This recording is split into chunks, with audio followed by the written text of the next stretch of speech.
नमस्कार. आज मी उपवासासाठी एकदम खास आणि गोड झटपट अशी डिश बनवली आहे.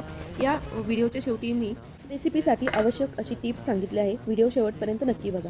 उपवासाचे गुलाबजाम बनवण्यासाठी मी इथे एक रताळे उकडून किसून घेतला आहे. त्याला बारीक किसणीने किसायचं आहे, जाड किसणीने नाही किसायचं आहे. यामध्ये बसेल इतकं मी मिल्क पावडर घातलेली आहे. मिल्क पावडर जितकी बसेल तितकीच घालायची, अति जास्त पण घालायची नाही, कमी पण घालायची नाही.